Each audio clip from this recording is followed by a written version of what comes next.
Ladies and gentlemen, thank you very much for joining me here again on TARTLEcast. Mac had originally joined us, and we really enjoyed the episode. It actually took off pretty well online, considering people are like logistics. What the hell are we going to talk about when it comes to logistics, right? Sounds like a nosebleed. Well, actually, it's one of the most important things, and it's one of the oldest, what I would say, merchant services that have really happened on this planet since the onset of any major economy or civilization that was occurring. Even in a historical fact, right? Let's consider the fact of Alexandria in Egypt. After that port was truly established, right? We're talking about massive amounts of trade that were happening across the Mediterranean. This was like, and it's only, they weren't in any sort of industrial revolution, right? They just had very simple boats. You're throwing your pottery on there, and you're trying to get across the Mediterranean without getting killed to deliver your product. Now, things have developed a lot since then. We have massive 20,000 TEU ships, right, that are carrying products back and forth for an absolutely enormous globalized economy.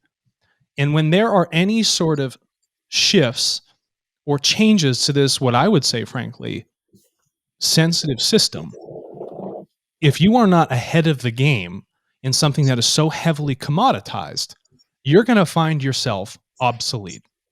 Is that right? Am I close to that? So I want to defer to you guys on this. So if we're thinking about logistics service providers, how is it that they look to survive in the fourth industrial revolution with the onset of things that have happened from blocking of the Suez Canal, for the change of workforces, right? The lack of actual human bodies to come in and do work. And then on top of that, the catalyst that occurred from the U.S.-China trade war. So where should we sort of start with this to kind of frame out this picture for individuals that are listening to it and understand how that this industry, one of the oldest industries, is actually lagging behind on technological adaptation that could truly help it thrive when it really needs it, especially when it's squeezed on pricing. So whoever wants to go first, please jump in. Ruben, kick it to you, man. Yeah, okay, thanks. Maybe I just start. Maybe we simplify a bit first.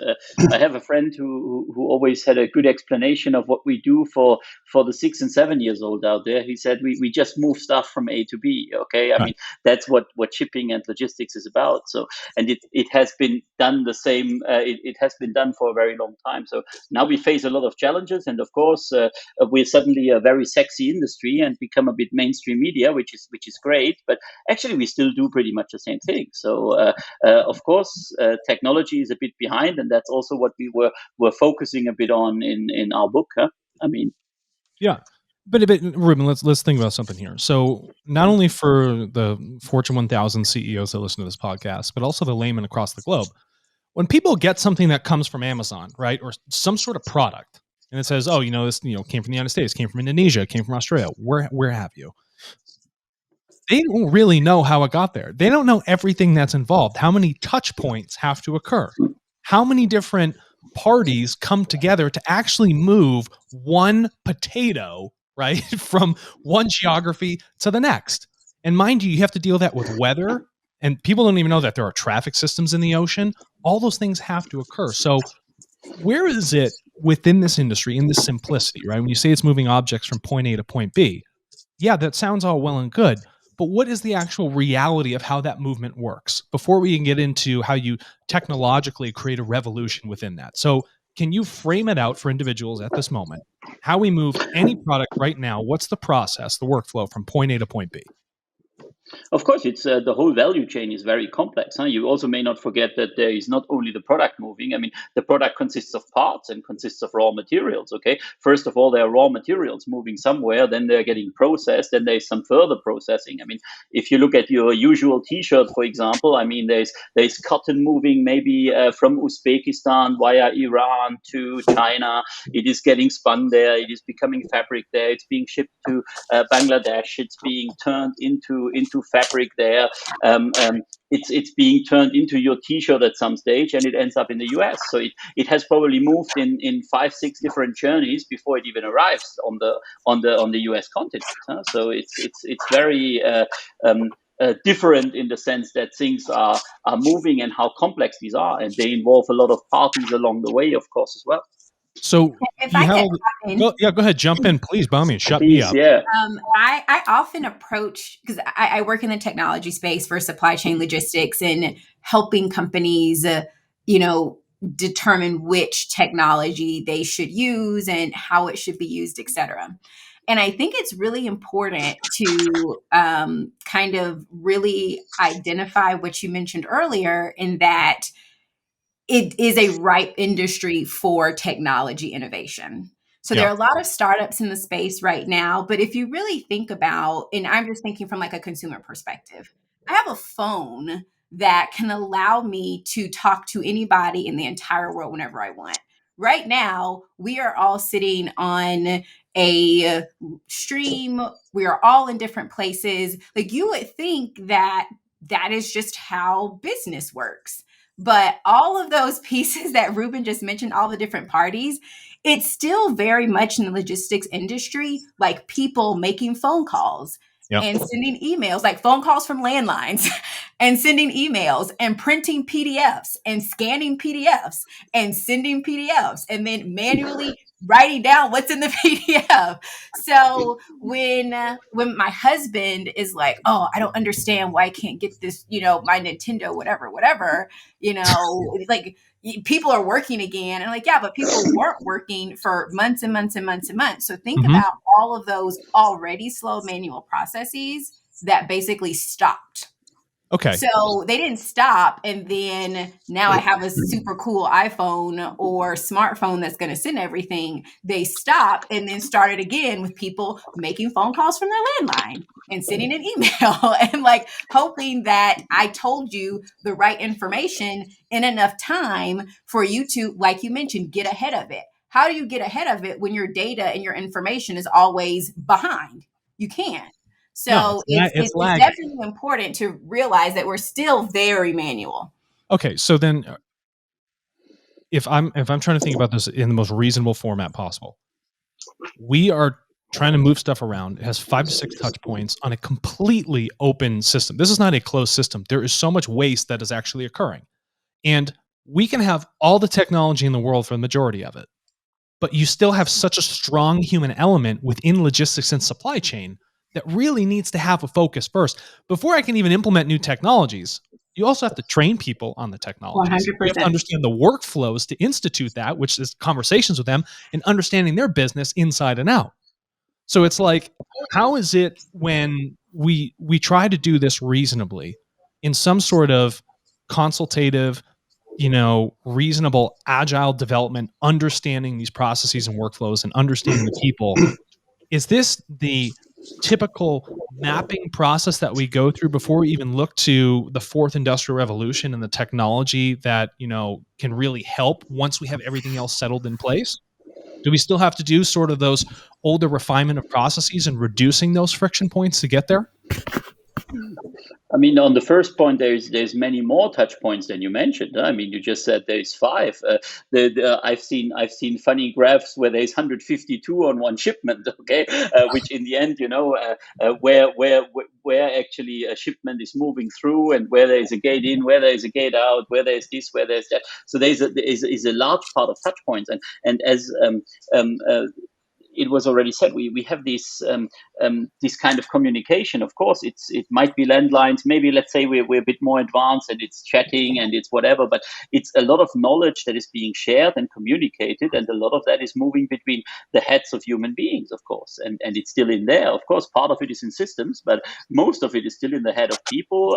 Experience plays a role, of course. I think we will still talk about data because that's more your field than ours, and Right. I'm a bit intrigued on what can happen in that, but it's a lot of complexity that, of course, I agree with you, that you need to take out first. So you need to simplify before you can think about automation and digitalization. Yeah, and that's clear. And if I understand, with these paper processes, just merging the document, it's not like you need crazy new technologies to take 2 PDFs and put them together and create a single file. What It's you all got to do there. is Yeah, a lot of the technology is already there, but you it's The mentioned there. the people technologies are there since aspect. 20 years. I mean, that's Yeah, not the issue. yeah, And It's that's just not but the the it issue. more or less people. hasn't been implemented. Right. And so if we look at human beings, they are walking silos. And so unless we have a good way to capture what's going on in their mind and what they've learned over the years and put that into some sort of data, which we can find that insight and then come back to that business and say, we've understood this from everyone in here, all of your talent, right? All of this human capital. And these are where we are seeing the most pain points for us in terms of us lagging in doing these workflows. So before we even invest in something that could be complex and expensive, it's like you can't make a dog with two legs run any faster, right? With some sort of new technology. It's got two legs. You got to give it four legs first before the thing really takes off. So if you take your bad old processes and put them in technology, you're maybe correct. just going to do your bad processes faster than what you were doing before. Absolutely, or not even. Right. You're just gonna mess them up entirely. Yeah. Right. So you have to know your processes, right? So you have to know the processing. Mac, explain that. So if we're going to take an introspective look, like you guys have done at your own firm, how is it that we get to know our own processes so that you could even share that as an example for other logistics providers? Yeah, I'm excited. I think Michael just joined us as well. Michael, thank you. This goes back to that concept of digitalization, right? So instead of having a paper-based PO where that goes from one manager to another, and then, for us and in our having a centralized means to capture that, right? When we started putting POs into the system, we started noticing in mid 2020 a steep rise in POs for desktop printers. And we saw, okay, so what are these people? Why do we need so many more desktop printers? So the people were working from home and they needed their printers to print the documents, right, and physically pull them apart and then scan them back in to merge the files, right? So by digitally capturing that PO and seeing that data point, right, we then realized nobody had been taught how to merge and split documents in Adobe Acrobat, right? I do love how creative people are, though. They're like, I know exactly what to do. I'm going to buy me a printer. I'm going to do it manually, and then I'm going to scan it in. I know I can scan things. And so, I read an interesting article on CNN yesterday. Hey, toy manufacturers are now looking to see how they can get smaller items into their containers, right? So the container has a fixed amount of space, right? Mm-hmm. So they're saying, I don't want to sell the Tonka trucks because they're big and their retail price is $14 and my margin is, I'm making this up, $4, right? Versus something smaller like a USB, maybe I can sell for $20 and my margin is $10, right? So the light bulbs are clicking. Oh, we have a fixed amount of space and we have to maximize, the use of that space, right? And I'll take that one step further. Prior to 2020, the concept of a digital twin supply chain optimization suite wasn't on the non-Fortune 500 supply chain team's radar for probably the next decade, right? Yeah. Recently, I saw Google just roll out theirs. And once again, going back to your initial point, it was the catalysts of these dominoes that happened, right? The U.S.-China trade war. Okay, people woke up and said, hey, I don't know my duty rates for this HS code, right? So they started looking at that and they started to kind of say, okay, if duty rates change by 25 or 40%, how is that going to affect my landed costs? So that was the first one, right? Then you had COVID-19 hit, right? How can we be more agile, right? China's completely locked down. We can't get our factories up and cranking. However, Turkey's still open. Indonesia's still open. We want to shift manufacturing there. How does my landed cost then adjust to those manufacturing origin shifts, right? So that's sourcing, compliance are now involved. Yep. Then you have the Evergreen ship get stuck in the Suez Canal. Once again, that's where we as logisticians come into play because, hey, how can I reroute my cargo? On my phone, on my Google Maps or on my Apple Maps, I can say, hey, let me see the different routes. And I can almost retrospectively go and pick a different route. Logistics, right? So we're seeing all these events kind of wake up our customers to say they need more control of their supply chain. They need it digitalized and available in a form that they can kind of optimize and run different scenarios. Once again, from a monetary perspective, from a risk perspective. And But I mean, this is just a point. You have things that when something is always cheap and always available, nobody cares. It's just Correct. there. And now suddenly, of course, it becomes a factor. Okay, and people have to think smart in order to optimize. And I think I find that always a very interesting anecdote. If you look now at this whole CO2 discussion and so on, if things have a price suddenly, and if things suddenly become a bit rarer, you have to be smarter about it, right? Right. You know, guys, we don't need to even be naive about it. You have an increase in the human population, a higher demand for physical goods. Ships can only be built so quickly, and they can only hold so much space, and a canal takes one ship at a time. It's engineered to be a bottleneck, right? So if we're looking at this sort of planning in a business that is so highly commoditized, and you want to push it into the fourth industrial revolution, which is extremely data driven, to go back, do regressive analysis and say, this is probably a more appropriate route, probably more appropriate timing. Maybe we should shift the ports we're coming in and out of to kind of save on costs. How is it that we reasonably get to that point? How is it that you get these companies to spend money when they don't have money to spend?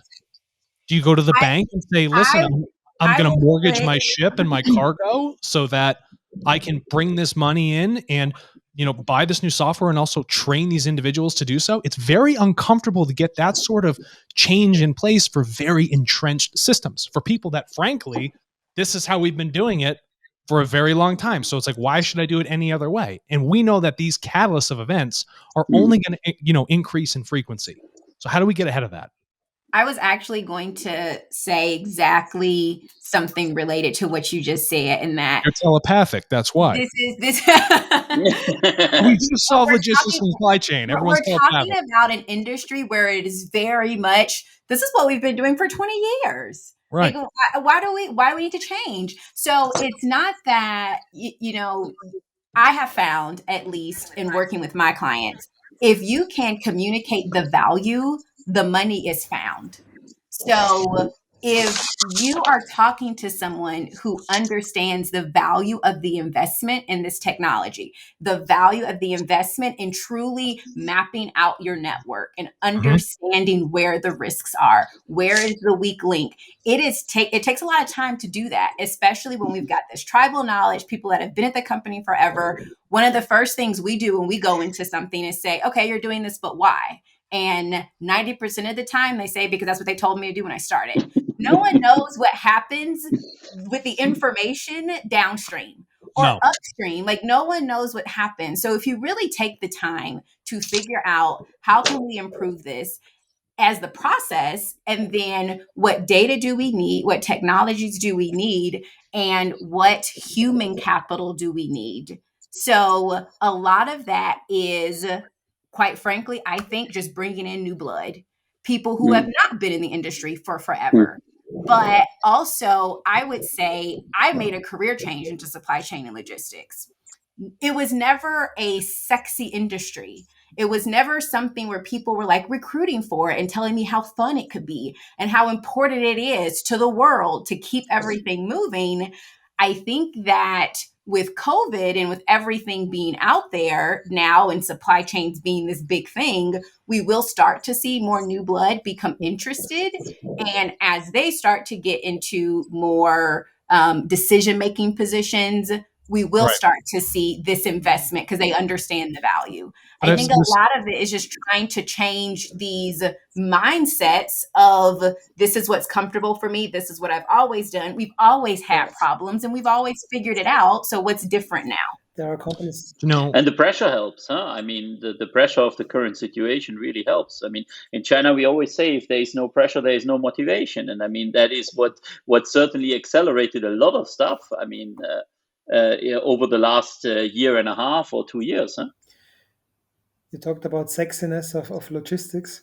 There's some companies out there. Yeah, are you kidding me? There's some companies out there who've realized in the meantime that also logistics can be a competitive advantage. And I think this will also change in the future. I saw this with Huawei. I did a bit of business with Huawei supply chain management. It's amazing. So for them, supply chain management is competitive advantage.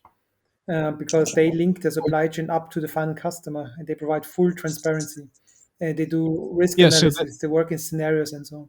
So I guess this will be a bit of a change also triggered now by COVID and all the other happenings of the past couple of years. And that's really interesting because whether you think about, Huawei, they're a technology company, and you're looking at cell phones, and the fact that they have to track when the lithium is getting mined in Argentina or Africa or wherever it's coming from, all the way to the battery manufacturing, and then making sure that the silicon wafer chips, any sort of microprocessing units, they all come together. And then you have the larger bag of items, which is essentially like the phone itself. Fantastic. Now I know in the full map of things that is going on where each of these items comes from. And when you have that sort of mapping, that traceability that is occurring, you have the touch points with the data. But what we've missed a lot in the rest of the supply chain industry, it's all well and good that we can track where our cell phone came from, right? Or we can see that our cotton was ethically sourced. But there are still a monumental amount of individuals, human elements that come into place that are completely uncaptured in that process. Most of the processes that are captured come from a third-party observation, which means some sort of system is going through and just capturing the data as that is actually moving. But what doesn't get captured with data, which is missed, is always the human element.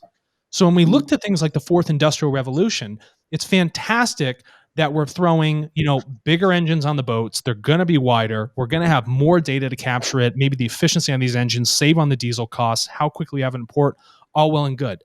There's still a human being operating the crane. We still have a guy driving the boat, driving the truck. There's still going to be accidents on highways. We still have perspectives in the offices for even the culture.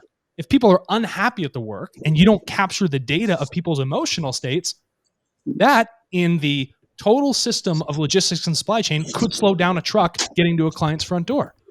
If somebody's having a bad day and it doesn't end up at the dock, that 40%, landing fee you incurred is now up around 60% because you have such a delay. And then every truck after that, you're trying to catch back up to that point.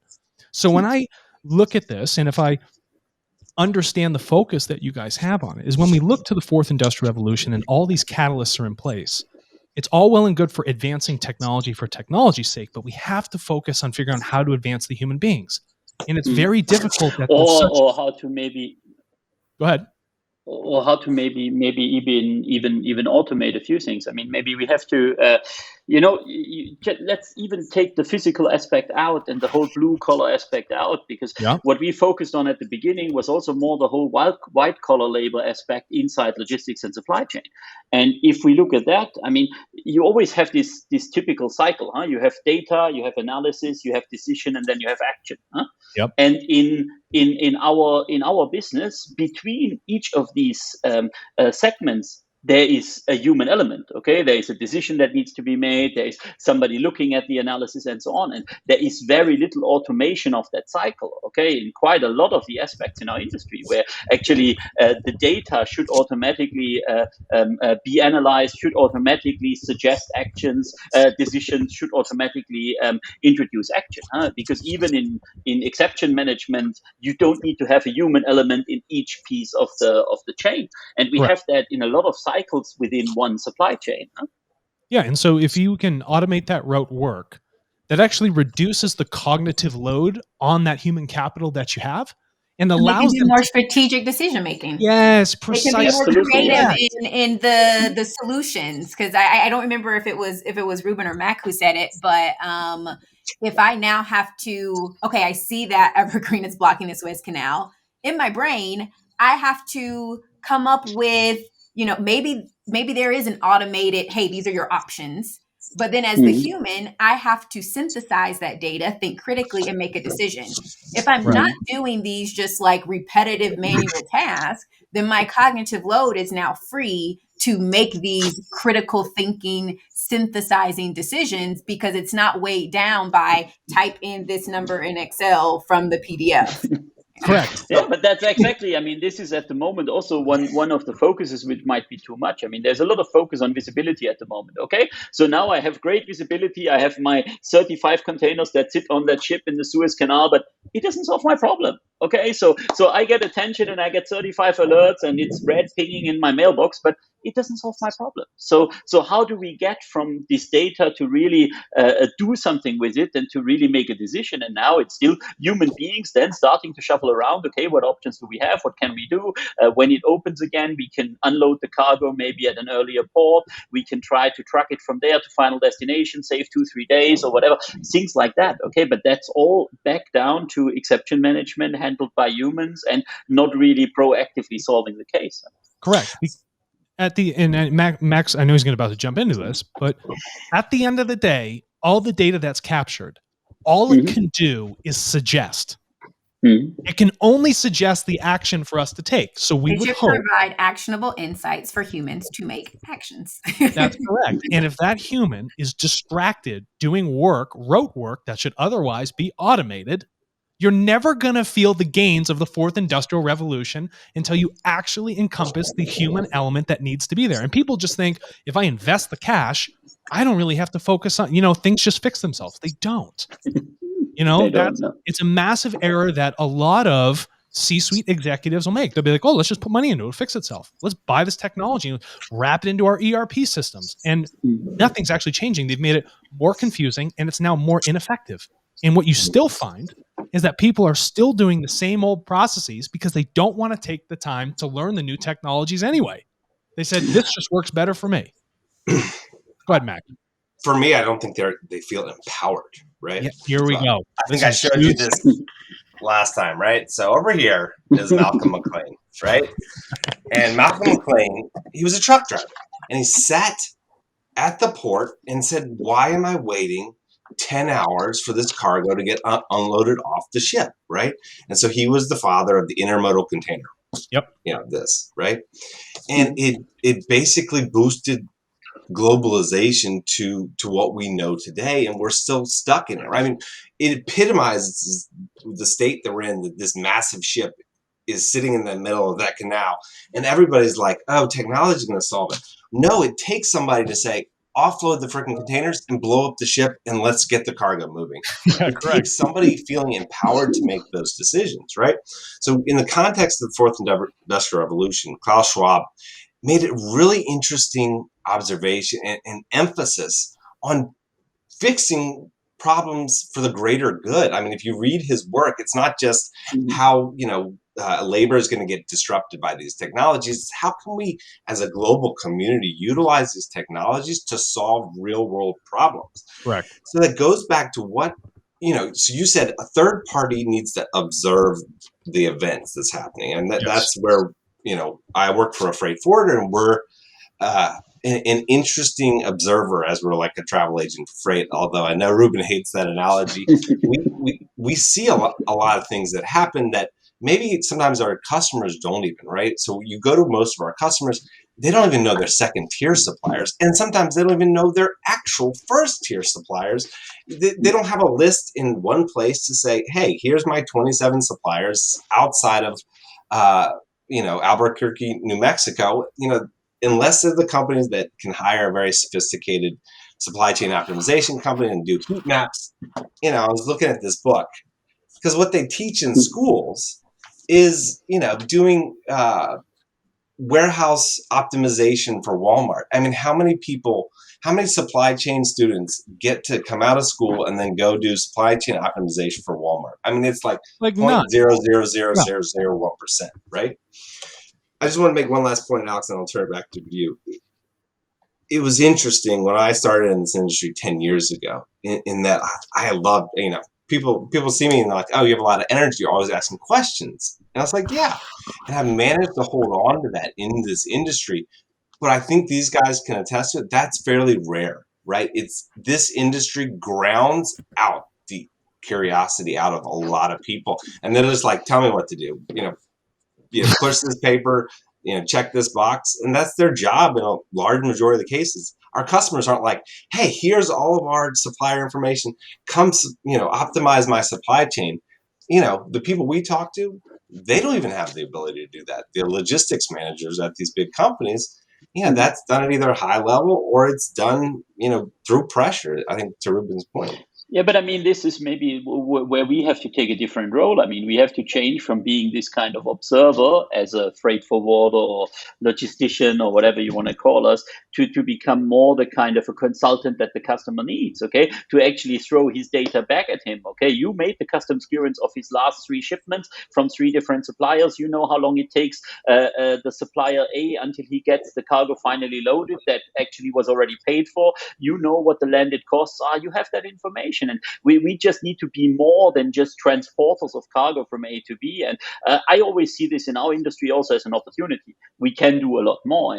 And to what Max said about the people and the mindset, that's very true. We have still this kind of, we do things like we used to do them, instead of actually questioning. I mean, if you look at our industry, we get a lot of young people into it all the time, okay, and then we train them how it is supposed to be done, okay? This is the process, A, B, C, D, E, okay? And we don't ask these digital natives, hey, this is the challenge, how would you do it? You know, we don't have this kind of an innovative approach to this industry. So as we said earlier, one of the things here is really that a lot of the technology that we use here is around since 20 plus years. Okay, Yep. I mean, doing an online booking, handling a shipment digitally from A to B is possible since 20 plus years.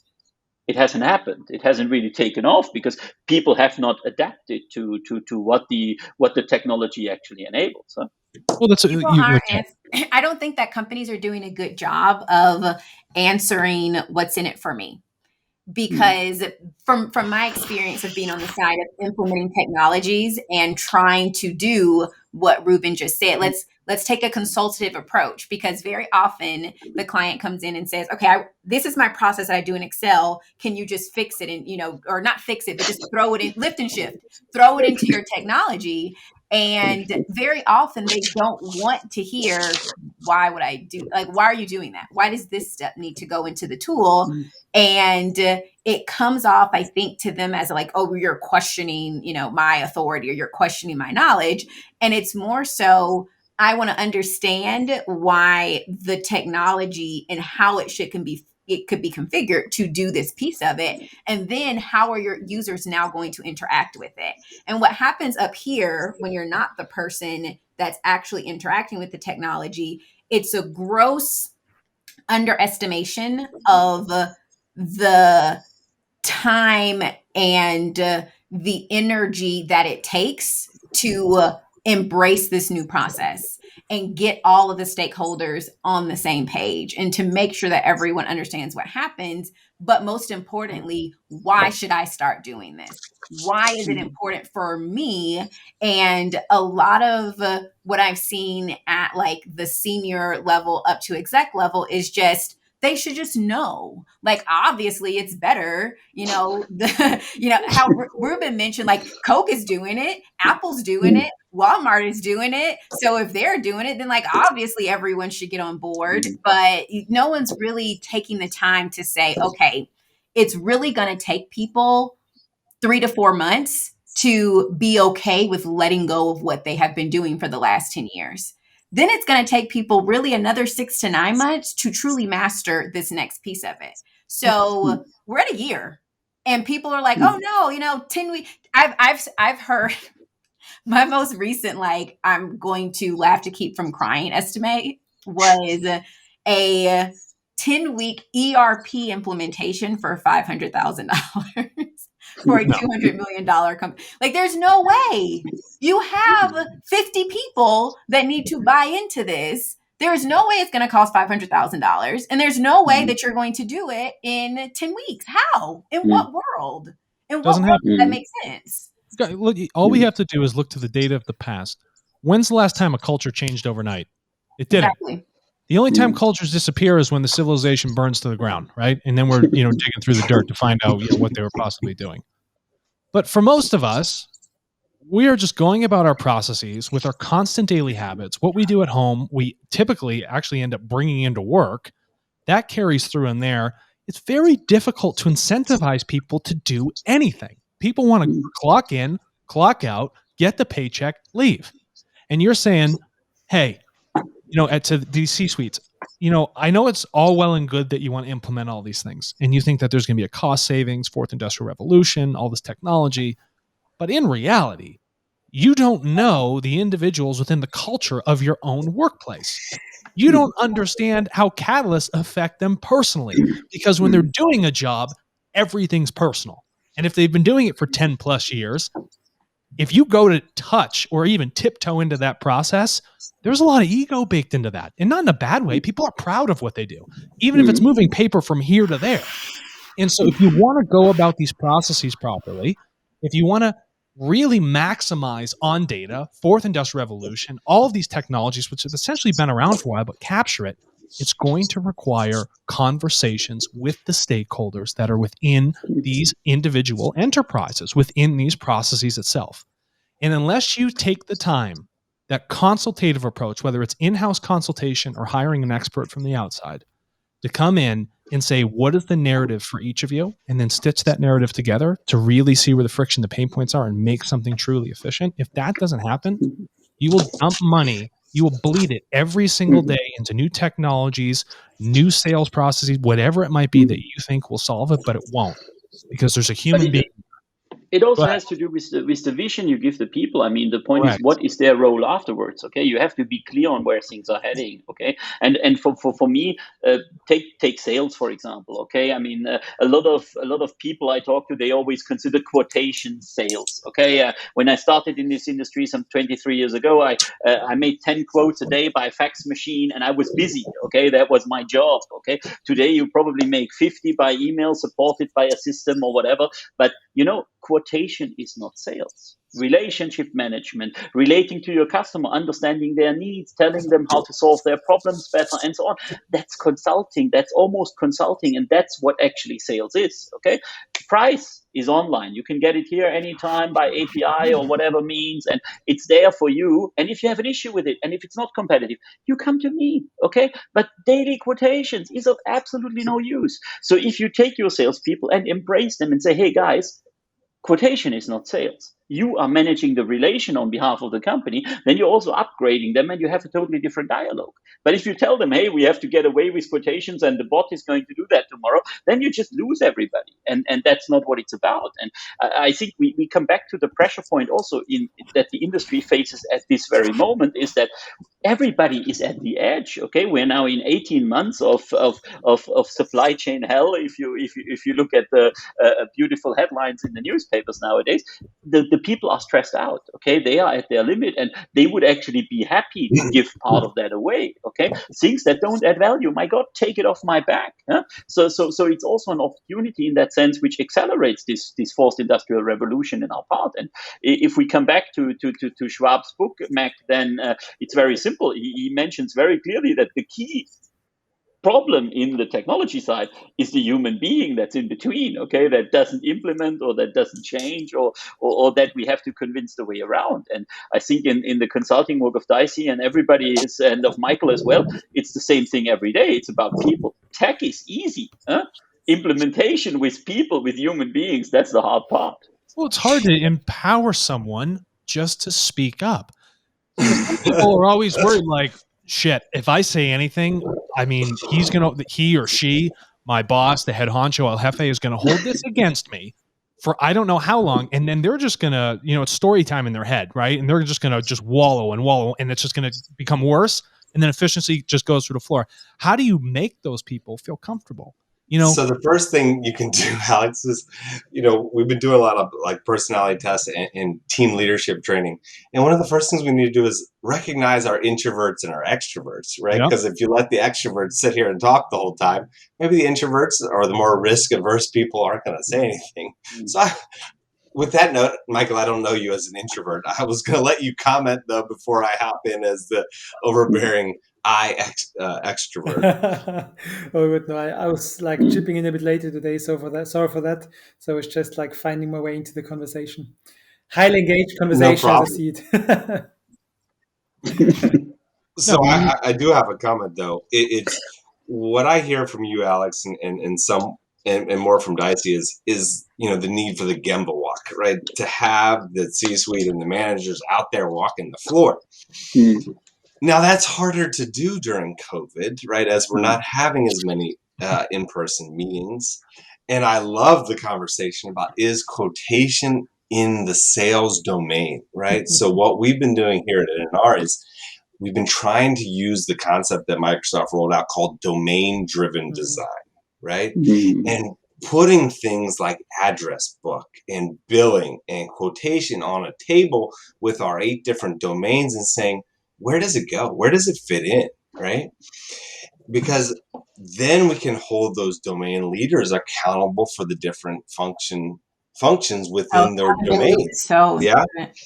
But the reality is that there's no common data model in logistics, right? That quotation means different things to different companies, and once again, it's a very diverse sector, right? Shipping a large ISO container full of orange juice is very different than shipping a $2 million piece of semiconductor machinery, right? They're drastically different pieces that are involved, and that brings in some of the complexity. But it's a fine balance between abstracting away those details, like what's inside the box, to try to find the common process flows, and just getting stuff done, right? Because at the end of the day, it's doing the Gimbal Walk. And Ruben was talking about customers. What we did last week was actually we sat down with some of our second tier trucking providers, right? The second party logistics companies that maybe they own the fleet of trucks or maybe they don't, and said, hey, our customers want better visibility, and right now you're the weakest link, right? How can you get me that POD, that proof of delivery, faster? And he's like, well, if you can help me get the POD faster for my drivers, it's a win-win for both of us, because he's struggling the same way as we are. We're trying to get it from him, and he's trying to get it from drivers. Well, Mac, let's be honest. I've driven across the United States in unfathomable amount of times than any normal human being should do. That's not a truck driver. Have you seen the pace at which the truck drivers move once they get out to get a meal? You're filling up your 150-gallon diesel tank. Oh, wait, I forgot the DEF. Oh, by the way, we don't have electronic logs. Oh, hold up. Like the Suez Canal, we got to block up because, I'm moving in. I'm trying to get this freight through New Mexico, but I got to get pulled off here because they got to check, make sure everything's in here. There's not the human trafficking element that's coming into it. It's like, that is not the focus. The focus for the truck driver is the more miles I put on those tires, the more dollars I get. They're not really caring so much about the fact that the delivery gets to the door.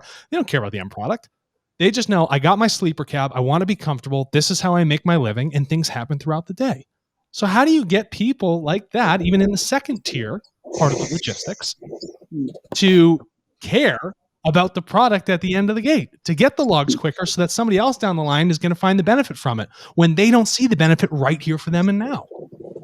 So what we're trying to do is drive a pragmatic digital transformation. Everything should be driven by pragmatic, human-driven problems. And once again, it's not just focused always on our external customers, it's focused on our internal customers. And how can we reduce the friction for them to do the simple tasks that are clogging up the supply chains? And we don't need any sophisticated digital twin to tell us that, right? It's, hey, it takes me 7 clicks to get to print a bill of lading, right? How can we reduce that to 3 clicks, right? How can a driver, instead of having to download a new app to his phone to capture that POD, how can he just have a single URL that he goes to on his smartphone, take a picture, and then once again, it's customer agnostic that, hey, I'm putting this up there in a secure authorized means, and anybody, boss, hey, you can have a back office clerk at wherever, sending that to the right person. But my job is done. My job was to capture and post. And then it's just that you still have this. Sorry, go ahead. No, please, ladies first. What I'm hearing from Mac a lot of, though, and this is like, as the CEO of a company, I also do this, is just personal introspection as a leader. So I ask myself these questions about my employees. What I'm hearing from Mac is that they're doing that. They're doing personality tests. They're figuring out how the team works together. They're listening to say, hey, their people are saying 7 clicks is too many. It's very collaborative in that I'm sure there's still a hierarchy. it's not like this flat organization, but it's also not just the top pushing down, this is what you must do and this is why it's going to happen. It's collaborative. Companies have to do that. But like you said, Alex, that's a cultural change. Correct. Company, like to empower someone is to let them know, not just with words of saying, if you get this wrong or if you speak up and it's not right, that you're not going to be shamed. People aren't going to think less of you. It's actually making sure that that doesn't happen. I remember when COVID first started, I was like reading on LinkedIn that companies were blaming demand planners for like not for not knowing, not projecting right, bad product. So, come on, Obama talked about it a year before COVID came that some epidemic was coming. Right? No, but I mean, it's you guys just brought up one very good point, and I think the optimization issue is also that it still happens in silos. Okay, it happens in companies. Okay, Mac is optimizing for NNR for that part of the supply chain. His trucker is optimizing for himself. Okay, the customer is optimizing for himself. Okay. Give you some simple examples from back in the days where it was just about booking. Okay, the customer, when he makes a booking manually by email, it means somebody has to write it. Okay, somebody else receives that email, and I'm always talking about this $3 email. Well, to open an email, to read an email, to take an action costs you $3 minimum. Okay, anywhere in the world. So if somebody has to handle that, the guy writes it, the other guy receives it. If you can optimize that and say, okay, it happens by API from his system directly to yours, the customer has an optimization and you have an optimization. Because on the next price discussion, you discuss about $5 a shipment, and you throw away $3 here and $3 on that side on every bloody shipment. Okay, so it has a lot to do with this looking at the end of things. And of course, one issue is we splitted the tasks a lot. The traditional forwarder some 30 years ago, one guy was doing the whole job. Okay, so he knew what happens in the beginning and what happens in the end. Now you have tasks diluted that every department is optimizing itself, but the end-to-end thinking is a bit disappearing. Some companies do it better, of course, but then you have the issue across companies. Do I talk to my trucker in that way? Like what Mac did now last week with his trucker, many people don't do. Okay, they just say, hey, we need this bloody proof of delivery. Why do you still not provide it? Okay, figure out a way to give it to us. Otherwise, we have to change the trucker. But it doesn't solve the problem. No, and I will state this right here. A lot of these things are, they sound, in like an impossible task. They're not. They're just improbable if you don't take the appropriate steps with the people and the culture in place. For instance, we'll use this as an example to just put some proof in the pudding to say that this can happen in logistics and supply chain. If I'm moving a piece of paper, that's like logistics and supply chain within my own company. Hands down. Like if I'm thinking about that's the asset itself, document A, and getting it over here to the other side of the office, there's logistics and supply chain. I have to get everybody involved. Rocket Mortgage understood this. They understood that if I want to get a mortgage, there's typically 300 touch points that are occurring from starting that till the person signs it and they can get the keys to their house and go inside and, the bank funds. But they're like, if we can bring everybody together, understand all the points of that process, reduce the friction, capture all that data on the board. I don't care how you want to do it in any sort of Lean Six Sigma approach. And we're there. Now we've captured the data. Now we can speak to the human element and we can work together collaboratively and understand where we can all come together to alter the culture to actually improve the balance of our work here, to make it more efficient, to move document A over to this point. So whether I'm moving a cargo container, right? Whether I'm moving potatoes, whether I'm moving people, or whether I am moving pieces of paper, the process is always going to be the same. And if it can happen with banks, which are some of the most entrenched things in history, slowest with a god-awful amount of red tape, we can do it in logistics and supply chain. And we can really feel the tangible benefits of the fourth industrial revolution and deal with the catalysts that will continue to be an onslaught on the global economy if we can get people together and really empower them, understand the cultures, and be effective in our decision-making and strategy on the data we receive from these systems observing it. Does that make sense? Get them focused on the customer. Yeah, of course. Get them focused on the customer. that works for Yeah, many Correct. things. Yeah. the focus I on mean, there's in supply chain there is an example for this. I mean, I'm always taking the same example. You use courier, okay? You put your damaged iPhone into an envelope and you get a tracking number, and Mhm. off it goes. And you trust that it arrives, and the process is running relatively smooth. So a container is just a big envelope. Yet we have so many silos on the way that make it very complex. Okay, so the problem is already solved. Okay, so there is a solution for the issue. It's just we don't get it over into the normal supply chain because it's too fragmented. It has too many different players, each of them optimizing their own little silo. Some of them may be making money up on intransparency, okay, and not really willing to share any kind of data. Okay, that's another problem we might touch on.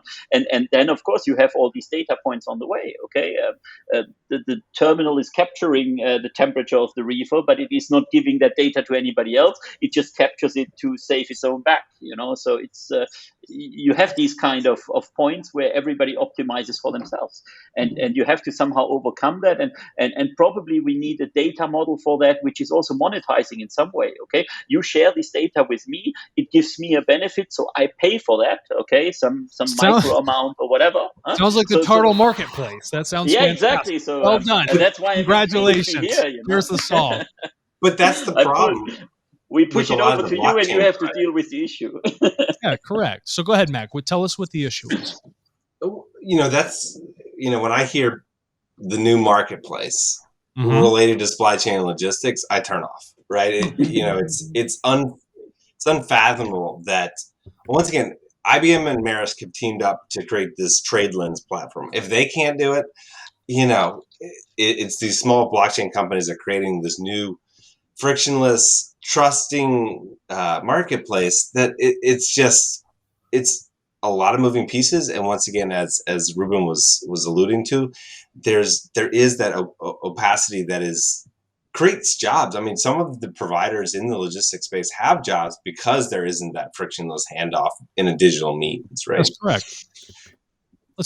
I had one last point, and that was, I think it comes down to timing, right? Some of us were, a lot of the blockchain solutions and companies in supply chain logistics were too early, right? And they already went bankrupt, unfortunately, and they were blocked by the ability for these pieces and stakeholders throughout the supply chain to say, no, we don't want to share that information, right? Until there is that customer driving and saying, hey, you have to share this information. And then lastly, it's how to share the information. Without standards, we're still going to be in the same place in 2 years, right? Because there's so many options to digitally share information, right? So it's okay. Is it like Ruben was saying, from system to system, right? Be it an API or EDI, which once again, EDI has been around for 40 years. I mean, APIs have been too, if you actually look at the definition of what an application programmable interface is. There's so many different ways to trigger information, right? So it's, hey, how do you want to send me your booking? You can send it via email, you can text me, you can call me, you can send an API, EDI. There's so many different ways that it almost breeds more complexity with all those options until we have a standard to say, hey, we used to send an 856 via EDI. Here's the new API equivalent of that.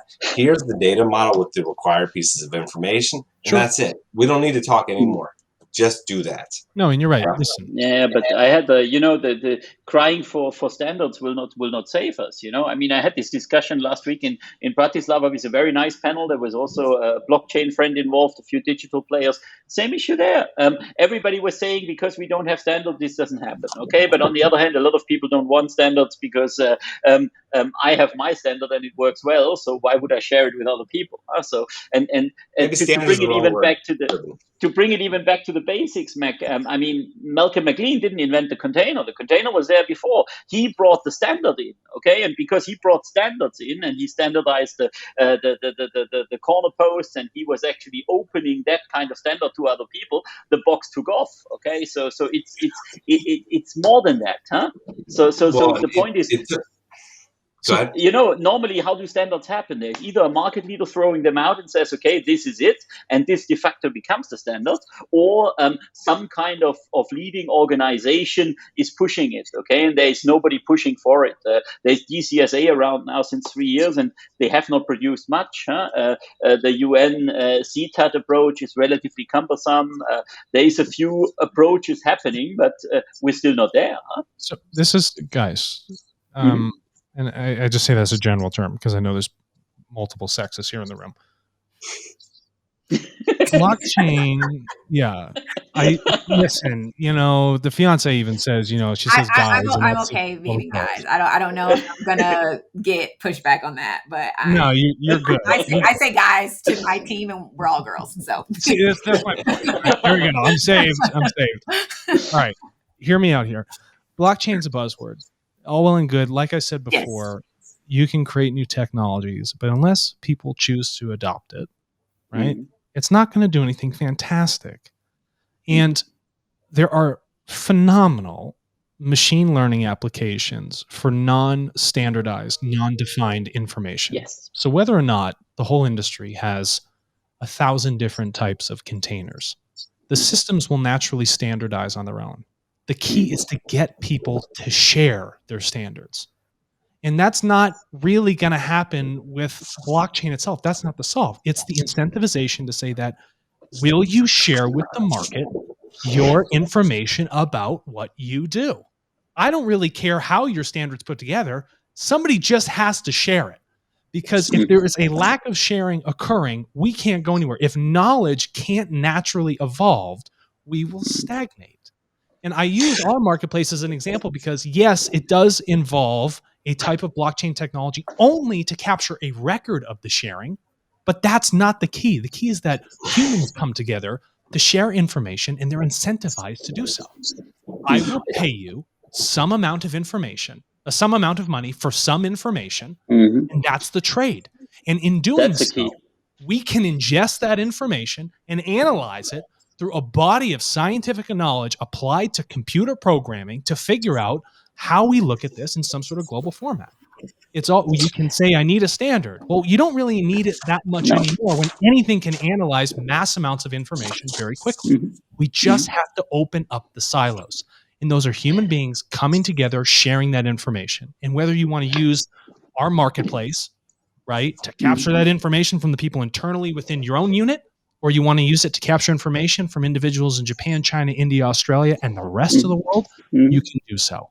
But the incentive. But you put the nail on the head. I mean, the point is really we don't have a data business model in logistics. Okay, so there is no price on data, and I think this kind of thing, if you manage to put a price tag on data, come back to my simple terminal example. Okay, today in a terminal, you normally, if you have high technology, you have a kind of a reefer runner or whatever tag on your energy table that is more or less plugged in the reefer in order to capture the temperature of your reefer container at the terminal. The terminal stores the data in order to make sure at what temperature the thing came in, at what temperature it was stored, and what temperature it goes out. Okay, the modern reefer container has its own sensors in there. Okay, so if there were a QR code on the reefer where I just scan it in and I say, hey, I want to share this data from that reefer engine while the container is at my terminal, and I don't need to invest in a reefer runner, I don't need somebody to check the temperature, then I already have it, okay, because the data is captured. Right. But today it might be captured 3-4 times by different means, okay,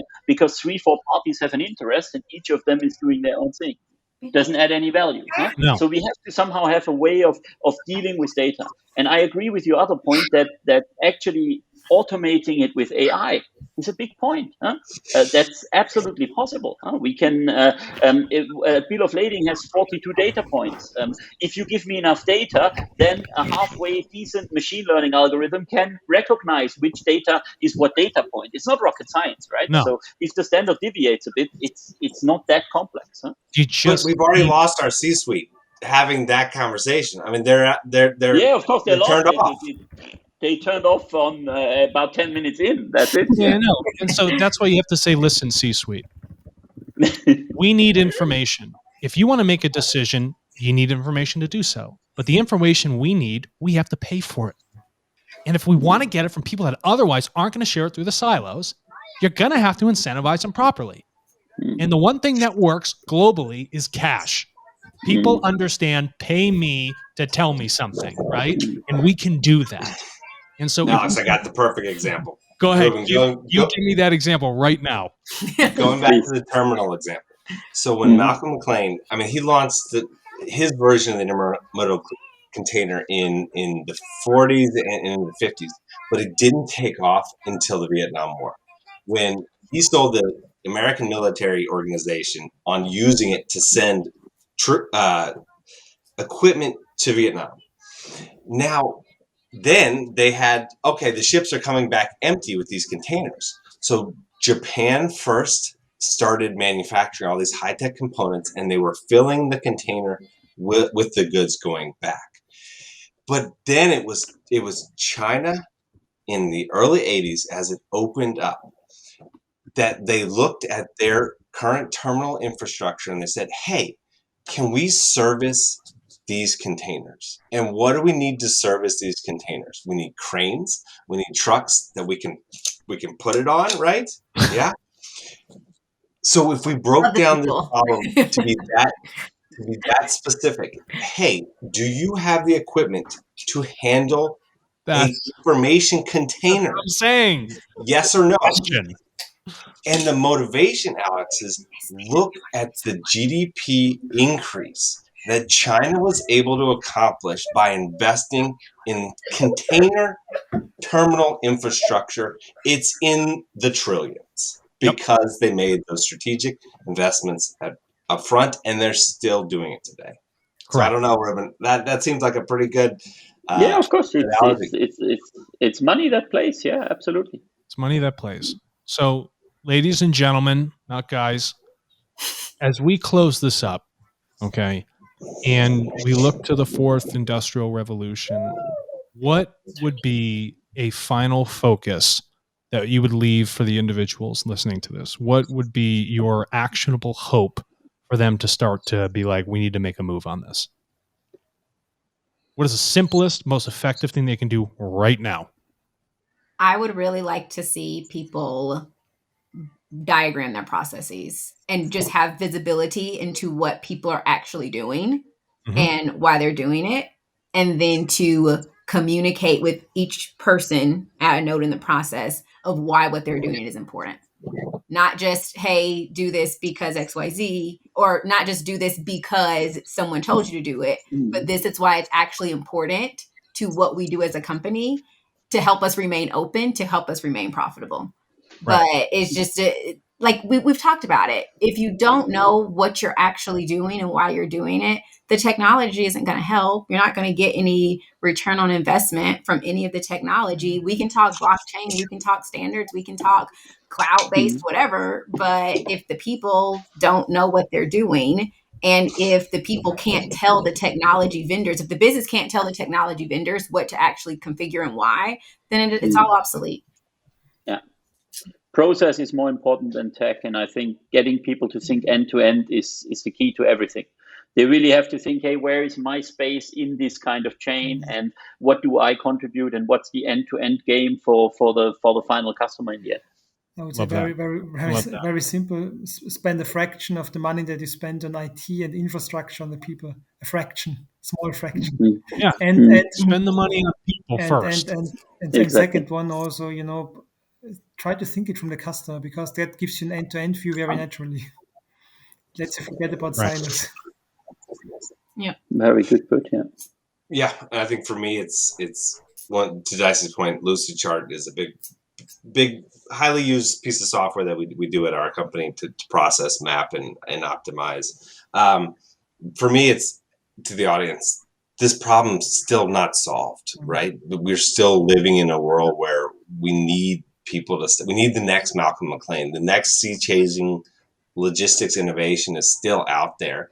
And it's, don't go work for a big company where your voice is not going to be heard, but don't do it all yourself, right? Find a company like working for anybody on this call where your voice is going to be heard, where you can process, map, look at current process, show the future optimization, and then make it happen, right? By bringing together culture, technology, people, and all of these things together, because it's certainly ripe for further disruption and further optimization. Absolutely agree. Listen, for you, thank you very much for joining us here today on TARTLEcast. This will not fall on deaf ears. I'm excited about this, which is strange because it's logistics and supply chain, but I think it's because we had a strong focus on the human element. I knew I'd get a little laugh. Logistics and supply chain is a people industry. It's Oh, people. yes. Yes, very people oriented, right? It's actually pretty cool. Yeah. That's what it boils down to. So let's continue that focus. And I do look forward to speaking with the four of you again in the future. So thank you for coming on. Thank you. Thanks for having me.